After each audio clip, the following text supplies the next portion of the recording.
Hello à tous et bienvenue dans ce premier vlog dans lequel je vais aborder 5 points différents. Le premier, c'est que je voulais vous dire que c'est un mois où je vais faire un gros déménagement. Du coup, niveau temps, je vais être plus limité, donc je vais vous proposer des formats un peu plus courts. Je vais choisir des vidéos où il y a moins de points à traiter. Comme ça me permettra de garder la même rigueur de recherche. Ensuite, dans cette nouvelle maison que je vais avoir, j'ai une pièce qui va être dédiée justement à la vidéo, ce qui me permettra de faire un petit décor sympa. Deuxième point, il y a quelques vulgarisateurs qui m'ont fait ce commentaire sur lequel je suis pas mal en accord, qui serait de rajouter un côté un peu plus philosophique à mes vidéos.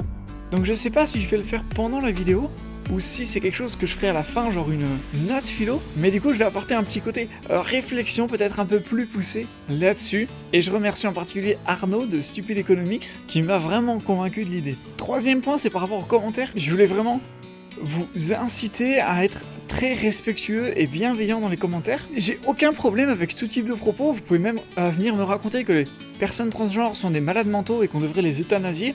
J'ai aucun problème avec ça, dans la mesure où c'est quelque chose d'argumenté, que vous étayez un minimum, et vous venez là dans un but de proposer un point de vue, et pas en mode moi je sais la vérité, je sais mieux que tout le monde ce que je pense, et si t'es pas d'accord avec mon point de vue, t'es totalement nul. Tant que la formulation est un minimum respectueuse et que vous appuyez un minimum ce que vous dites, y a aucun problème. Ensuite, sachez que je m'impose en fait cette rigueur de vidéo hebdomadaire qui forcément m'empêche d'aller creuser extrêmement en profondeur sur certains sujets, mais en fait d'avoir cette force de travail semaine par semaine, ça me permet d'aller chercher beaucoup de sources, beaucoup de contenu, qui me servent à alimenter un autre travail que j'ai en parallèle depuis quelques mois, puisqu'en fait j'ai quelques très longs scripts sur divers sujets de la transidentité qui me permettent de préparer des choses plus ce style documentaire sur des formats beaucoup plus longs, où je serai extrêmement complète et exhaustive sur ces sujets-là. Je sais pas du tout quand ça verra le jour, mais c'est vraiment un petit peu le but derrière ma démarche aujourd'hui. Et puis le dernier point, je suis tombé sur une vidéo de Marvel Fitness qui reprenait aussi cette vidéo d'Iron Quest. Pour le coup, il la reprend littéralement puisqu'il ajoute rien si ce n'est un point. Il reprend le cas de Caster Semenya, vous vous rappelez cet athlète olympique intersexe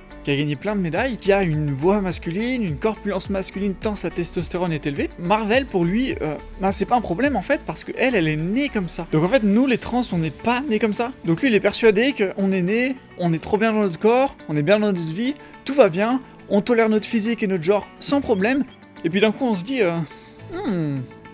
une hormonothérapie quotidienne à vie qui réduit mon espérance de vie, des opérations à risque, une discrimination au logement et à l'emploi, un harcèlement moral, potentiellement du harcèlement physique.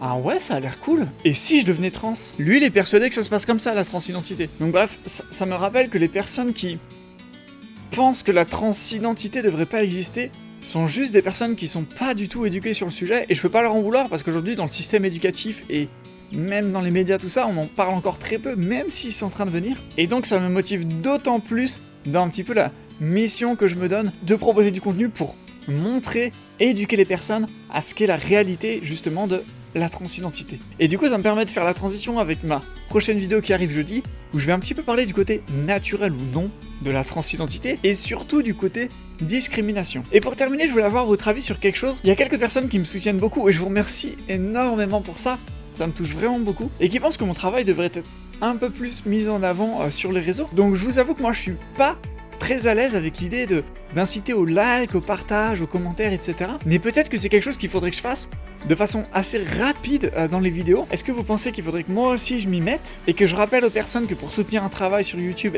ça passe par là, ou plutôt rester comme je suis aujourd'hui, plus discrète, et puis le temps et le travail fera son œuvre. Ça m'intéresse beaucoup d'avoir votre avis là-dessus. Du coup, je vais tenter dès maintenant.